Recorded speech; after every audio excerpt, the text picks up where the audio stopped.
sama. Jika Yesaya 53 diklaim oleh Kristen bahwa itu untuk Yesus Kristus, maka akan ada beberapa ayat yang saya ambil dari Perjanjian Baru yang tidak cocok dengan klaim Kristen itu sendiri. Ia dihina dan dihindari orang. Benarkah Yesus dihina dan dihindari orang selama hidupnya? Kalau kita lihat Lukas 4 ayat 14 sampai 15. Sementara itu ia mengajar di rumah-rumah ibadat di situ dan semua orang memuji dia. Nah, kalau dia dihina dan dihindari orang, bagaimana ceritanya? Di Lukas 4 ayat 14-15, semua orang memuji dia. Dalam Perjanjian Baru memang seolah-olah yang ikut Yesus banyak, tapi mereka itu hanya orang yang ikut-ikutan saja ya, dan itu tidak bisa dianggap sebagai pengikut Kristus. Jadi maksud Bapak, semua orang yang memuji itu semuanya orang munafik ya Pak ya? Bukan maksudnya menghina ya, orang bisa punya iman yang namanya iman intelek. Otaknya mengerti, otaknya percaya, tapi perasaan dan kehendaknya tidak ikut, dan itu tidak bisa disebut pakai iman. Sepertinya jawaban Pak Budi berasumsi ya Pak ya. Sementara ia mengajar di rumah ibadat itu, semua orang memuji dia.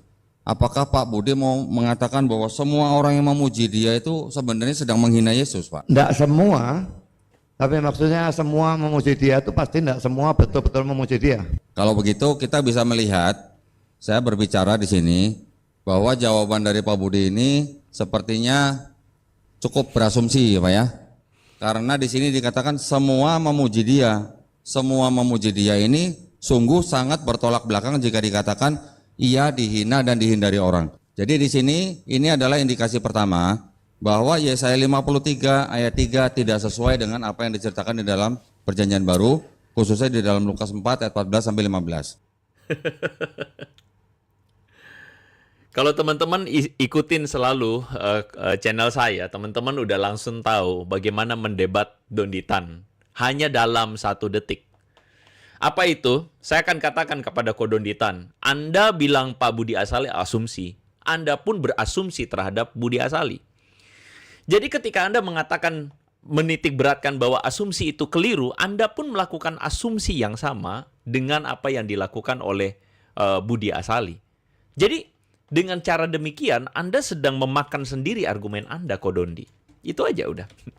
Tapi anyway, tentu saja kan teman-teman tidak puas kan kalau misalnya dia ngomong begitu ya. Ya, tentu kan kita merasa aduh capek deh gitu ya. Tapi anyway, kita akan bahas teman-teman ya. Saya cuma mengatakan bahwa ini adalah pertanyaan debat yang aneh.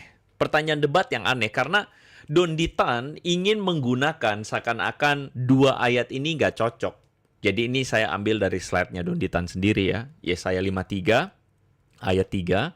Lalu kemudian dia hubungkan dengan Lukas 4 ayat 14 sampai 15. Donditan, Kodondi, betul, 2 ayat ini memang nggak cocok dan nggak nyambung kalau Anda pakai dalam satu kesatuan argumentasi. Karena Yesaya 53 ayat 3, ia dihina dan dihindari orang, ini adalah sebuah klausa yang menggambarkan tentang penderitaan Mesias. Sedangkan ayat yang Anda ambil, yang Anda tuduh, ini buktinya Yesus dipuji orang, Yesus tidak dihina, tidak dihindari orang.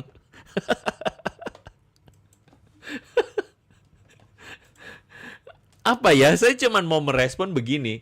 Orang Kristen juga tahu gitu bahwa bagian ini itu nggak bisa Anda sambungkan dengan Lukas tadi gitu loh.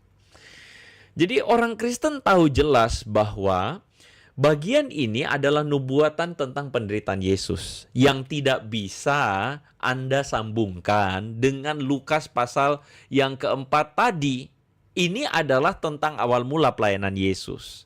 Bukan berarti nubuat itu berlaku untuk keseluruhan perjalanan atau kehidupan Yesus sejak mulai pelayanan sampai dia menderita di kayu salib. Semuanya isinya tuh adalah dihindari, dihina, dan dihindari orang. Bukan begitu cara mengartikannya. Orang Kristen paling awam pun tahu ini. Begitu loh Kodondi. Nah cuman Yesaya 53 ayat 3 tadi tentang Yesus yang dihina, diludahi orang, dihindari orang, itu tuh terbukti atau tergenapi ketika ketika Yesus memikul salib, mulai dari dia diadili, terus kemudian dia disesah, lalu memikul salib, bahkan sampai tergantung di kayu salib.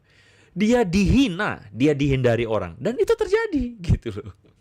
Jadi Don Ditan ini adalah Don Ditan ini adalah seorang yang lihat dari argumennya aja, ya maaf ya, saya cuman ya senyum-senyum aja dah gitu loh. Argumen kayak gitu aja udah langsung bikin kita malas. Nah, jadi ceritanya saya juga ketika mulai nonton, waktu saya nonton ini, saya udah langsung lihat argumennya kayak begini ya. Terus saya bilang, ya ampun, mau isi debatnya apa ini kalau argumennya kayak gini? Pemikirannya cuman sampai segitu. Nah, cuman di saat yang bersamaan saya turut berduka cita karena yang kayak begini justru rame ya. Rame ditonton oleh orang-orang dan dianggap bahwa ini membuktikan bahwa agama mereka lebih superior dari agama Kristen ya. Karena itulah tidak heran kan saya mengatakan dari awal saya curiga. Saya curiga bahwa ujung-ujungnya ini tujuannya cuma mau mencari kesalahan Kristen. Jadi ini bukan debat yang seimbang. Debat yang seimbang adalah ngomongin tentang bagaimana disandingkan harusnya antara Islam sama Kristen disandingkan. Tapi ini pendebat Islam mewakili Yahudi mendebat Kristen. Aneh. Buat saya udah kacau itu. Itu udah aneh banget ya, udah aneh banget. Oke. Jadi sebuah saran saya untuk Kodonditan ya, ini saran. Kalau ingin mendebat dan membuktikan kesalahan Kristen, saran saya adalah belajarlah dahulu dengan baik-baik daripada Kodondi ini mempermalukan diri sendiri. Itu saran saya ya. Jadi dari sini kelihatan Kodondi cara mainnya itu sudah jelek banget gitu dan jadi tertawaan untuk orang-orang Kristen gitu kan ya. Yang kedua, saran saya adalah Kodondi mendingan belajar Islam aja ya, belajar Islam, lakukan 5 rukun Islam, tutup mulut soal kekristenan. Udah gitu aja. Itu saran saya ya. Daripada apa? Mempermalukan diri sendiri dengan cara-cara yang seperti ini. Anda benar-benar malu-maluin ya. Anda benar-benar malu-maluin. Memang yang berhak menafsirkan PB adalah orang-orang Kristen. Yang berhak menafsirkan Quran siapa? Ya kalangan Islam juga. Yang berhak menafsirkan tanah siapa? Ya orang-orang Yahudi Pak yang menyusun ini gitu loh Pak. Jadi kita harus kembali siapa yang menyusun ini, siapa yang berhak menafsirkan ini. Kalau yang menyusun ini bukan orang Kristen, kenapa orang Kristen klaim bahwa di sini ada untuk Yesus gitu loh. Anda bisa lihat kan argumennya Donditan. Meskipun ada benernya, tapi ada juga kurang tepatnya. Kalau saya secara pribadi sepakat bahwa ada bobot intelektualitas tertentu yang bisa disematkan untuk membenarkan bahwa menafsir tanah itu lebih paham orang Yahudi, PB lebih paham orang Kristen, Quran lebih paham Islam. Ada bobot tertentu yang bisa disematkan. Tetapi itu tidak menjamin pada semua keadaan. Oke, tapi kita bahas itu lain waktu. Tapi for the sake of the argument, ya, Donditan sedang berargumen untuk mematikan argumennya dia sendiri. Bahwa yang berhak menafsirkan tanah adalah orang Yahudi, menafsirkan PB adalah orang Kristen, menafsirkan Quran adalah orang Islam, begitu. Tetapi dengan dia memberikan serangan terhadap kekristenan, dia sebenarnya sedang menafsir PL, orang Yahudi, dan juga dia sedang mempertanyakan PB juga kan sebenarnya. Oke, katakanlah cuman PL. Dia sedang lompat pagar juga kan akhirnya. Pada akhirnya ya ujung-ujungnya Donditan sendiri gitu. Yang sedang melawan dirinya sendiri. Jadi dari sini kita kelihatan yang suka menafsir kitab suci agama lain yang selama ini konten-kontennya isinya ngomongin kekristenan, ya Donditan. Nah, dia sendiri yang kemudian melawan argumennya dia sendiri.